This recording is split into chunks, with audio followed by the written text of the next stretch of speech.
Mr. President, NATO's commitment to Afghanistan extends through 2014. What about the U.S.? It's possible, given the circumstances, that there may be a need for troops and combat action after 2014. Is the U.S. committed? If it's your decision, will you keep U.S. troops committed in a combat role if necessary? Well, your last point was if necessary. And so let me start there. My first and most important job as President of the United States is to keep the American people safe. So I'll always do what's necessary to keep the American people safe. That's true today. That will be true for as long as I'm President of the United States. And maybe that'll be the case in 2014.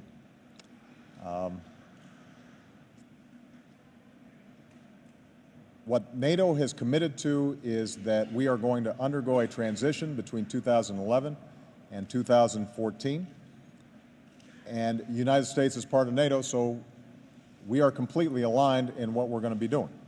Our goal is that the Afghans have taken the lead in 2014, and in the same way that we have transitioned in Iraq, we will have successfully transitioned so that we are still providing a training and support function.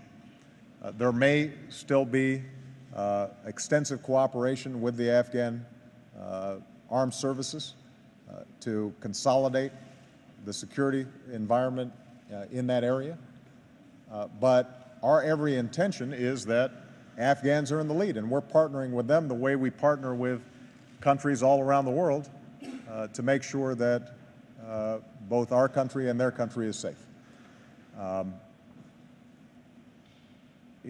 The other thing that I'm pretty confident we will still be doing after 2014 is maintaining a counterterrorism capability until we have confidence that al-Qaeda is no longer operative and is no longer a threat to the American homeland and to American allies and personnel around the world. And so it's going to be important for us to continue to have platforms to be able to execute those counterterrorism operations. And that's true in Iraq as well. And obviously that's even more true when it comes to core al-Qaeda. We don't want, after having made these extraordinary efforts by so many countries, we don't want to have to suddenly find ourselves in a situation where they waited us out and they reconsolidated them. But my goal is to make sure that by 2014 we have transitioned, Afghans are in the lead, and it is a goal to make sure that we are not still engaged in combat operations of the sort that we're involved with now. Certainly our footprint will have been significantly reduced. But beyond that, it's hard to anticipate exactly what is going to be necessary to keep the American people safe as of 2014. I'll make that determination when I get there. Good afternoon, Mr. President. Thank you very much for answering my question. At first, I'd like to ask you, in what ways the recovery of the American economy can boost European economies? This is a matter of great concern here in Europe. And secondly, this is your first trip to Portugal. What are you taking from Lisbon? Thank you very much. One of the things that we learned over the last several years as we have dealt with this worldwide economic crisis is that every economy is interlinked. We can't separate what happens in the United States from what happens in Portugal, from what happens in Korea, from what happens in Thailand, what happens in South Africa or Brazil. We are all interconnected now in a global economy. And obviously, as the world's largest economy, what happens in the United States is going to have a profound impact on Europe. The same is true, by the way, in the reverse direction. Our general assessment is that the trajectory of U.S. growth was moving at a stronger pace right before the issues of sovereign debt in Greece came up in the spring of this year. And when that happened, not only did that cause a significant dip in our stock market, but a lot of companies contracted in terms of their investment plans because they were uncertain. They understood that what happens in Europe could end up affecting what happens in the United States. The most important thing that I can do for Europe is the same thing that I need to do for the United States, and that is to promote growth and increased employment in the United States. We have now grown for 5 consecutive quarters. We have seen private sector job growth for 10 consecutive months, but the pace is too slow.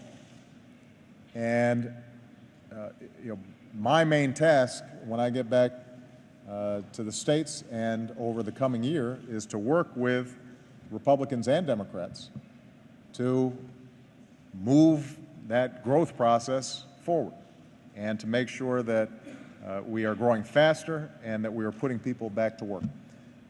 It is a difficult task. Historically, what's happened is that when you have a financial crisis, the recession that follows is more severe and long-lasting than a normal business cycle crisis would be. And we are, I think, digging out of a hole of debt and deleveraging and the severe fall in our housing market, and all those things create strong headwinds when it comes to growth. But we've taken some important steps already.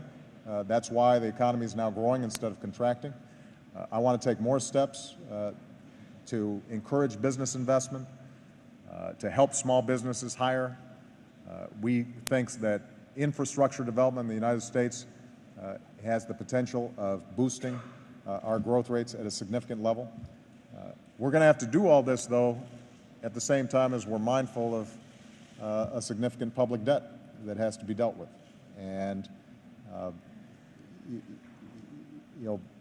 it would be nice if we didn't have the inheritance of big deficits and big debt, and we could simply pump up the economy.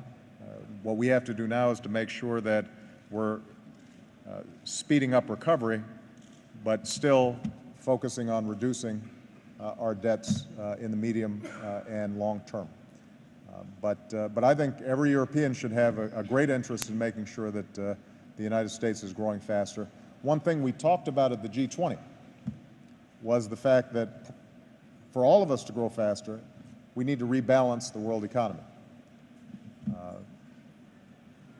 Before this crisis, you had a situation where the world economic engine was U.S. consumers taking out huge debt, using credit cards, using home equity loans to finance a lot of imports from other countries, and other countries developing huge surpluses, a lot of money washing around the world financial system looking for investments with high returns, that all of which contributed to the instability of the system. And what we said at the G20 and what we will continue to push for is countries with big surpluses have to figure out how they can expand demand.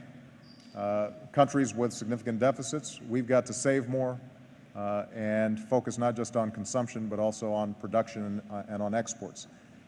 The currency issue plays into this, and there's going to be an ongoing debate about making sure that surplus countries are not artificially devaluing their currencies in a way that inhibits not only our growth but world economic growth. In terms of Portugal, everybody has been magnificent. I admit that the weather is better today than it was yesterday. Everybody assures me that Lisbon is supposed to be beautiful this time of year. Yesterday it was a little sad, but I was indoors all day anyway, so it didn't matter. But the people of Portugal have been unbelievably kind and generous to us. I want to thank again Prime Minister Socrates and the entire government for the excellent work that they've done, and I hope that we're going to be able to return the favor next year. So, obrigado. Thank you very much.